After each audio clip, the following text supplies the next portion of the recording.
Noticias 24.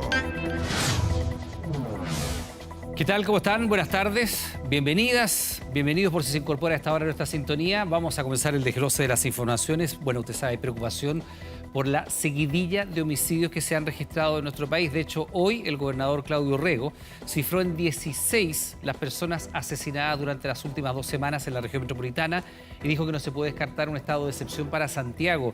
Usted sabe que el Ministerio Público, junto a otras autoridades, presentó también el equipo de crimen organizado y homicidio a propósito del aumento preocupante de los secuestros. Queremos hablar de este y otros temas. Nos acompaña precisamente el fiscal nacional, Ángel Valencia, a quien saludamos primero que nada.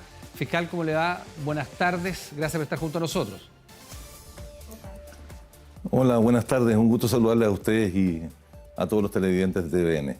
Bueno, conversábamos temprano en la mañana, fiscal nacional, en otro medio, en la Radio Universo, pero queremos partir con un tema que ha surgido durante esta jornada en la tarde y se lo planteamos directamente. La Fiscalía Oriente decidió abrir una investigación de oficio en contra del conocido abogado Luis Hermosilla tras la revelación de audios sobre el supuesto pago de coimas a funcionarios del Servicio de Impuestos Internos y la Comisión para el Mercado Financiero. Esta información además ya fue ratificada por la Fiscalía Oriente. Me imagino yo que usted ha tomado conocimiento de estos hechos. Primero preguntarle qué gravedad le asigna, porque aquí habría el delito de coimas, soborno de funcionarios públicos, y ratificarnos si efectivamente se está realizando una investigación de oficio de parte del Ministerio Público. Bueno, tal como usted señala, son hechos muy graves. Y es efectivo, tal como lo manifiesta, que la Fiscalía Regional Metropolitana Oriente hoy dispuso abrir una investigación de oficio con el objeto de efectivamente esclarecer estos hechos, determinar si se cometieron delitos, cuáles habrían sido los delitos cometidos y seguir adelante con una investigación penal. Confiamos en que la fiscal Lorena Parra, que es la fiscal Regional Metropolitana Oriente, va a encargar esa investigación a fiscales con una alta especialización en materia de delitos complejos y cumplir con esta promesa que le hemos hecho a la comunidad, ¿no? Que quien sea la persona que eventualmente pueda cometer un delito, vamos a actuar con la misma severidad.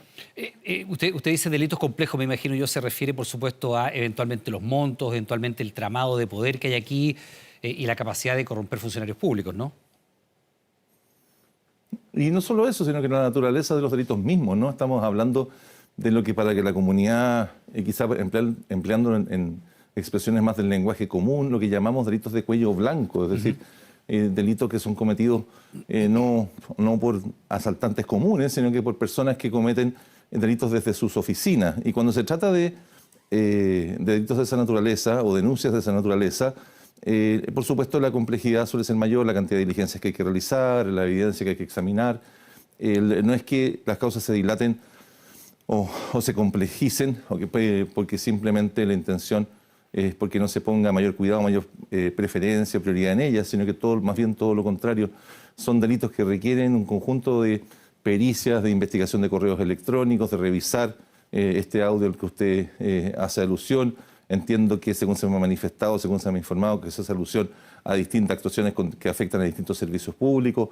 No cabe duda que esto es un poco bastante más complejo que investigar un asalto a una bomba de benzina, siendo también muy grave un asalto a una bomba de benzina. Por supuesto, donde la evidencia la cantidad de recursos que tenemos que destinar es mayor, la cantidad de fiscales especializados que tenemos que destinar es mayor, pero la comunidad puede tener la tranquilidad de que así lo vamos a hacer había consideración de la gravedad de los hechos que se van a investigar. Fiscal, déjeme compartir porque acaba de llegar un comunicado del Servicio de Impuestos Internos, me imagino yo que es de interés público también conocer lo que plantea esta institución frente a la denuncia que realiza CIPER. Hay que darle el crédito a la investigación. Si me ayudan en dirección sería bueno. Ahí está muchas gracias para tener este punto. Frente al reportaje publicado por CIPER Chile, en el que se da cuenta de grabaciones que señalan la participación de integrantes del Servicio de Impuestos Internos en actos de corrupción, el servicio expresa que, 1, la situación expuesta era desconocida por la organización, por lo que se instruyó la realización inmediata de una investigación interna para determinar si existen antecedentes que respalden la denuncia. De constatarse, se adoptarán las medidas correspondientes con la mayor celeridad para perseguir a los responsables con todas las herramientas que nos entrega el marco normativo vigente y adoptar las medidas administrativas que permiten evitar este tipo de situaciones que no forman parte de los valores que como organización promovemos y que han caracterizado nuestra gestión en sus más de 120 años. Asimismo, señala este comunicado ya al terminar, colaboraremos con completa apertura y disposición con todas las instituciones relacionadas para determinar eventuales responsabilidades legales. Es el comunicado que entrega el Servicio de Impuestos Internos y Fiscal para entrar ya al tema que nos convoca en esta conversación, que tiene que ver con crimen organizado, ¿no? Parte de los audios tienen que ver con la declaración del abogado Hermosilla, para quien no conozca esto, en su causa en la cual él representa al empresario Daniel Sauer, controlador del factoring Facstop y de la corredora de bolsa STF, que son ambas investigadas por la Comisión de Mercados Financieros. En estos audios hay una que duran 105 minutos, es una grabación muy extensa. Hermosilla dice lo siguiente, lo voy a citar textual: necesitamos una caja para gastos, una caja negra. Y esa caja negra, porque parte importante, y me van a disculpar el chilenismo, de esta hueva se arregla con plata, dice Hermosilla, que se pasan así, se pasan en un sobre y que de hecho ya tenemos la cagada, dice el mismo abogado, porque estamos atrasados. Fiscal, primero, el tenor de la declaración de impuestos internos, la disposición, por supuesto, como entidad pública, abrir todo lo que sea necesario para la investigación, eso uno lo daría por descontado. Al tenor de lo que señala el abogado en estos audios, esa misma declaración de haber cometido un delito, porque ahí está declarando la comisión de un delito, ¿es suficiente? ¿Hay que citarlo a declarar? ¿Cuáles cree usted que son los pasos como fiscal nacional que va a tomar la fiscal Parra de la Fiscalía Oriente? Como, no, evidentemente usted no dirige la investigación, pero como lineamiento. Mire, solo como lineamiento insistir en lo siguiente. Yo creo que la gravedad de los hechos que usted está comenzando a describir es parte de lo que justifica que de inmediato la fiscal Parra, Lorena Parra, haya dispuesto la apertura de una investigación de oficio. Y lo segundo es que vamos a proveer todos los medios necesarios para que esa investigación se desarrolle con la mayor celeridad posible, habida consideración de su complejidad natural, como ocurre en todos estos casos, pero también la gravedad de los hechos denunciados. Vamos a cumplir, honrar la promesa que hicimos al postular a este cargo en orden a investigar todos los delitos con la mayor severidad, con independencia de quién sea la persona investigada. Y en tercer término, insistir, como hemos dicho en otras ocasiones, este tipo de delitos, yo podría hacer una explicación muy genérica, sé que normalmente el tipo de diligencias que se decretan, pero lo relevante es que los fiscales ya están trabajando en ellas. En particular, las diligencias que se decreten son aquellas que son necesarias por un caso de esta naturaleza como la que he descrito, pero la comunidad puede contar con que vamos a proveer los medios que los fiscales estimen necesarios para poder avanzar en ello con la mayor celeridad y severidad, si es del caso, y en eso nos vamos a cejar. Bien, fiscal, entremos en la materia que habíamos también acordado con usted conversar y que es de altísimo interés público, que tiene que ver con el aumento de los homicidios en el país, con el aumento de los secuestros. Dábamos cuenta de la creación de esta unidad especial que va a combatir el crimen organizado y los homicidios, esta unidad denominada ECO, con H final por el tema de los homicidios. Partamos primero por aquello, y conversábamos temprano en la mañana, como recordábamos en la Radio Universo, usted nos planteaba que lamentablemente, y las cifras así lo indican, ha habido una suerte de explosión de este delito del secuestro extorsivo, y usted lo hacía una comparación como si fuese una suerte de virus que ha ido contagiando a la sociedad. Esta unidad ECO, me imagino yo que estaba en formación desde antes de lo que ha ocurrido en los últimos días, ¿no? ¿Se nos puede explicar un poco cómo va a funcionar? Sí, tal como usted manifiesta, el proyecto de la Fiscalía ECO es un proyecto que impulsamos en el contexto del plan Calle Segura, Calle Sin Violencia, del Ministerio del Interior, y gracias al financiamiento adicional que nos pudo contribuir ese plan en colaboración con el Poder Ejecutivo, dando cuenta de un diagnóstico que ya habíamos difundido o ya habíamos compartido con la comunidad en otras oportunidades. Primero, que teníamos información confiable, evidencia, los informes de la División de Estudios del Ministerio Público que dimos a conocer este año, así lo hacían notorio, que teníamos una alza muy significativa en los homicidios, particularmente en los homicidios cometidos con arma de fuego en la vía pública. Segundo, que teníamos un problema porque el nivel de impunidad estaba creciendo, no estábamos siendo capaces en las policías y el Ministerio Público de identificar a los autores de estos homicidios en un porcentaje creciente, es decir, cada mes la tasa de impunidad iba creciendo a lo largo de los años, lentamente, pero no retrocedía, y junto con ello tuvimos la evidencia concreta de que interviniendo adecuadamente, incorporando más recursos, actuando de forma más temprana, más oportuna, podíamos esclarecer una gran cantidad de delitos, es decir, reducir esta brecha. Así ocurrió en Alto Hospicio durante el primer semestre de este año, cuando con el nombramiento de un fiscal preferente, junto con un equipo de la PDI multidisciplinario, con el apoyo, insisto, del Ejecutivo, pudimos sacar adelante una gran cantidad de homicidios que se encontraban sin resolver en esa localidad. A propósito de eso, es que decidimos entonces, considerando la evidencia ampliamente conocida internacional, en orden a que los delitos de homicidio, tal como muchos otros delitos, sus posibilidades de esclarecimiento están íntimamente relacionadas, muy relacionadas con la oportunidad, con la celeridad, con la rapidez con la que las policías y el Ministerio Público intervienen. Es que nos pareció que para poder cumplir mejor nuestra función, para reducir estas brechas de impunidad, nuestro trabajo en luchar contra la impunidad, era conveniente, y primero, y ese fue un esfuerzo propio de la fiscal del Ministerio Público, propiciar un acuerdo entre las 4 fiscalías de la región metropolitana, las 4 fiscalías regionales metropolitanas, para que acordasen, conviniesen, organizar un programa conjunto de investigación y de persecución de los homicidios.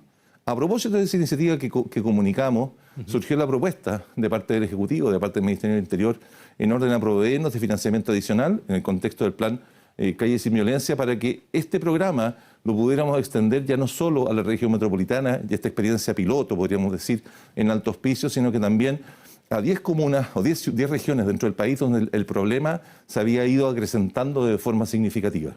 Lo que así lo aceptamos al Ministerio del Interior, le insistimos en que en el marco de nuestra autonomía constitucional resultaba especialmente relevante que esas regiones fuesen designadas en base a criterios técnicos, en base a la evidencia que habíamos recogido, y así en definitiva fue como se ha impulsado. El programa ECO, el de las Fiscalías ECO, es un programa en el que veníamos trabajando desde hace meses, no solo diseñándolo, sino que además reclutando nuevos profesionales, reclutando nuevos funcionarios, identificando a los fiscales, capacitando a esos fiscales, capacitando a estos nuevos funcionarios para que estuvieran en condiciones, una vez que lo lanzáramos, de comenzar a trabajar directamente a resolver estos casos. Tuvimos que además instalar un nuevo sistema operativo.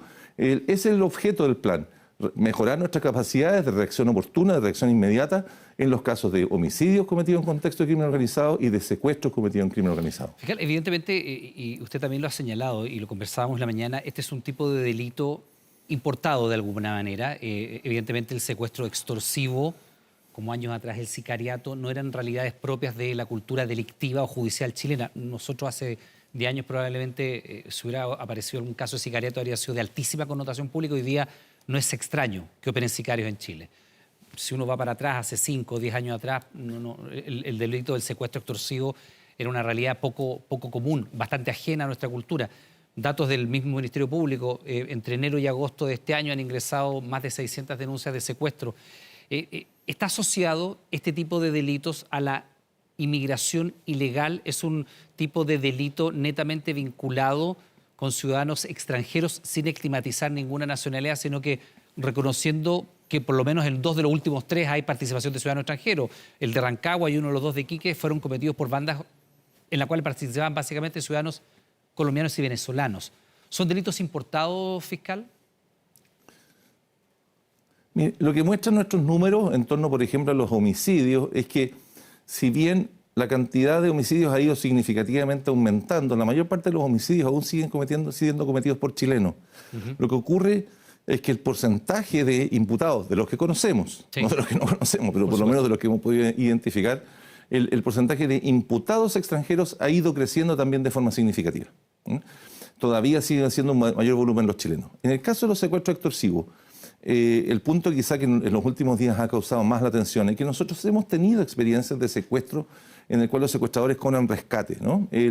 Tenemos esa experiencia en la historia chilena. Lo que ocurre es que el nivel de sofisticación, de preparación, el modus operandi es un modo diverso, más sofisticado que el que habíamos enfrentado en el pasado. En ese tipo de casos, normalmente, cuando conseguimos detener a los autores o sospechosos de haberlos cometido, generalmente son extranjeros y la forma de comisión se asemeja a la que hemos conocido, que es propia de bandas que operan en el extranjero. Por lo tanto, hay razones para sospechar que este tipo de comisión normalmente obedece no a imputados chilenos. Pero, tal como usted señala, me parece que no es oportuno estigmatizar. Muchas de las personas que llegan a Chile buscando una nueva vida son precisamente personas que vienen huyendo de fenómenos de esa naturaleza.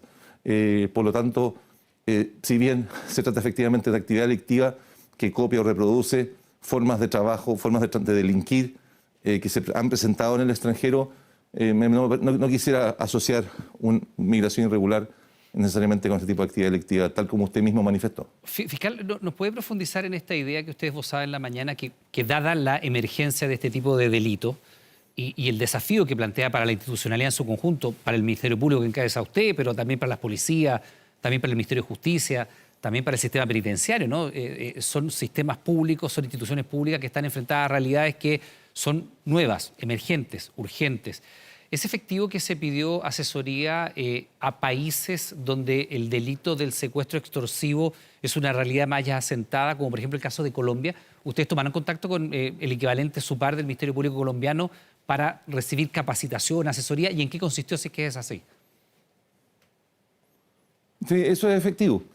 Tal como hemos manifestado en otras oportunidades, insisto, hemos estado tomando decisiones, como ocurre con el plan de la Fiscalía ECO, hemos estado tomando decisiones sobre la base de información que habíamos estado recabando. De tal manera que cuando un hecho puntual sí nos sorprende, quizás este tipo de modalidad delictiva no necesariamente nos sorprende tanto como pudiera haberse esperado o más bien deseado. En consecuencia, habíamos estado realizando un conjunto de actividades con el objeto de fortalecer nuestras capacidades, con los recursos con los que contamos, es decir, reasignando nuevos recursos y también con este aporte para el plan de la Fiscalía ECO, en el contexto del plan Calles Sin Violencia. Al ver este incidente, que es el caso de la investigación en Rancagua, y advertir que el nivel de preparación, de prolijidad, las técnicas para intimidar, para el trato que se le da al secuestrado durante el tiempo que está cautivo, la omisión, la escasa información que tenemos respecto del secuestrado, las condiciones en las que te sale del cautiverio, la dinámica misma del delito, nos hacen concluir que efectivamente no se trata de hechos como los que generalmente investigamos y que son más bien propios de realidades extranjeras, y es por ese motivo que de inmediato, porque aquí creo que, tal como hemos manifestado en otras oportunidades, cuando uno enfrenta problemas es preferible esta naturaleza, reaccionar inmediatamente antes que crezca, es que pedimos colaboración a la Fiscalía General de Colombia, aprovechando que ya teníamos una visita programada en el contexto también de la cooperación frecuente que tenemos con dicha Fiscalía en materia de combate al crimen organizado, y les pedimos además que la ampliáramos en el ámbito de asistencia técnica y capacitación para la persecución penal de secuestros de esta naturaleza, y el Fiscal General de Colombia muy amablemente, muy generosamente aceptó prestarnos esa colaboración, y efectivamente dentro de esta semana vamos a tener reuniones para los efectos de concretarla y hacerla crecer.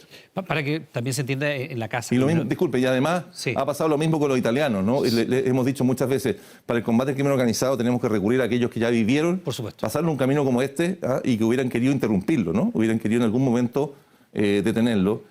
Y por supuesto los que mejor saben en Europa son probablemente los fiscales y los policías italianos, y a ellos también hemos recurrido para los efectos de obtener capacitación y asistencia técnica en materias de crimen organizado y combate al terrorismo. Hemos propuesto y hemos planteado insistentemente que el sistema penitenciario de Italia debiera ser un sistema de los cuales deberíamos mirar. Hemos propuesto también modificaciones a nuestro código en materia de cooperación o de delaciones compensadas para los efectos de obtener declaraciones, mejorar nuestro sistema, nuestra regulación sobre cooperaciones o delaciones a los jefes de la mafia, a los jefes de las bandas en Chile. Un conjunto de situaciones del comiso, la forma como recuperar los bienes. Hemos hecho un conjunto de aportes o de propuestas legislativas o de procesos de trabajo que nos anticipen, que nos permitan detener esto antes que crezca a un punto en que ya todo esto ya tampoco sea útil. Ya, entonces efectivamente se está recibiendo asesoría de fiscalías colombiana e italiana que tienen experiencia en esta materia. Fiscal Valencia, hemos pedido asistencia técnica y capacitación a la Fiscalía General de Colombia. Sí. Y las buenas prácticas italianas estamos siempre mirándolas y esperamos tener más cooperación de su parte. Fiscal, hay una discusión que es interesante de dar y que tiene que ver con cómo se resuelve un secuestro extorsivo. En el caso de Rancagua, fue la propia ministra de Interior quien ratifica que efectivamente hubo un pago. Y naturalmente cuando uno eso lo hace, un reconocimiento público, puede ser complejo. Hay gente que ha criticado aquello, hay gente que entiende que se entregue esa información para tranquilidad de la ciudadanía, pero también finalmente uno podría decir, bueno, hasta aquí el negocio del secuestro funcionó, toda vez que el ciudadano fue capturado, se le mantuvo secuestrado, se le entregó en buenas condiciones de salud a cambio de un pago. Entiendo que hay países que tienen normas distintas sobre esta materia. ¿Cuál es el lineamiento del Ministerio Público en Chile frente a esta realidad? hay que negociar y pagar, no hay que pagar, hay que hacer la denuncia. Si hago la denuncia, pongo en riesgo la vida de mi ser querido, de mi familiar, por el cual a lo mejor si pago me lo entregan con vida. ¿Cuál es la señal que se da con esto? ¿Cuál es el lineamiento fiscal? ¿Hay que pagar o no hay que pagar en los casos de secuestro? No quisiera emitir una opinión, lo he manifestado en múltiples oportunidades respecto de la intervención de alguna autoridad pública a propósito de estos hechos recientes. Son hechos distintos, no teníamos experiencia respecto de ellos. Creo que todos tenemos que aprender a enfrentarlos, los medios de comunicación, la sociedad civil, la ciudadanía, aprender a enfrentarlos de otra manera, o de una manera apropiada, considerando el fenómeno que enfrentamos. El punto que quisiera decir es que respecto al tema de los rescates, es uno de los asuntos por los cuales queremos recibir asistencia técnica. Es un tema muy sensible, yo no quisiera estar, ruego a Dios no estar nunca en la posición de alguien que tenga que tomar una decisión de esa naturaleza respecto de un pariente, un familiar, una persona cercana. Y en consecuencia... Pero no hay una doctrina, no hay alguno que diga, en Chile no se paga por los secuestros, sí se paga. Es una decisión... Disculpe.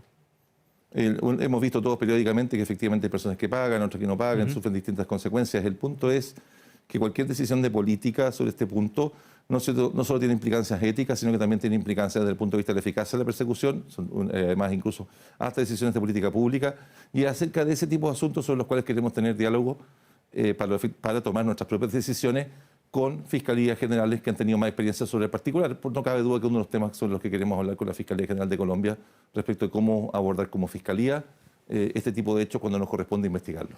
Fiscal, antes que se nos vaya el tiempo, el gobernador Orrego, acá en el canal 24 Horas, señaló que han sido asesinadas 16 personas en las últimas 2 semanas en la región metropolitana. No descarta incluso que se pueda solicitar la implementación de un estado de excepción en Santiago, dadas estas condiciones. ¿Se ajusta a la realidad? ¿Le parece que es adecuado? ¿Es una medida que permitiría de alguna manera un combate más efectivo contra la irrupción de este tipo de delitos tan violentos? La adopción, las decisiones sobre estados de excepción constitucional corresponden a una autoridad distinta en el Ministerio Público. No solo no nos corresponde en particular tomar decisiones sobre ellos, sino que además son decisiones preventivas. Sobre aspectos preventivos, la actividad de esta Fiscalía tiene efectos indirectos, pero no es nuestro rol principal. O sea, evitar que los delitos se cometan, prevenir que los delitos se cometan, no es nuestra responsabilidad.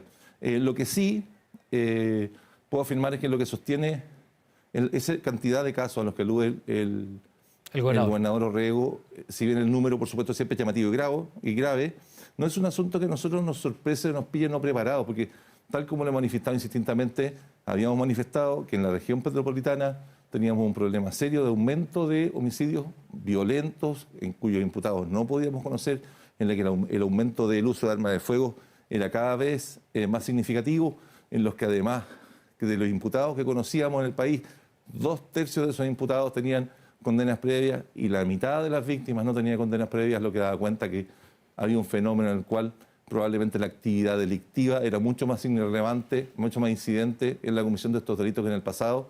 Pero todo eso ya lo habíamos manifestado, ya lo sabíamos, habíamos adoptado medidas dentro del ámbito de nuestras atribuciones para combatir la impunidad, que es lo que a nosotros nos corresponde, para reunir pruebas para llevar a los autores ante la justicia. Pero respecto a la medida que plantea el gobernador Orrego, es una medida que escapa a mis atribuciones y a mis funciones. Yo le ruego que me excuse, sobre el particular preferiría no pronunciarme. Fiscal Nacional Ángel Valencia, le queremos dar las gracias por estos minutos de su tiempo. Sabemos que ha sido una jornada bastante agitada la de hoy día, así que estamos en contacto permanente y muy gentil. No, muchas gracias a ustedes, Iván. Un saludo a todos los televidentes. Que esté muy bien.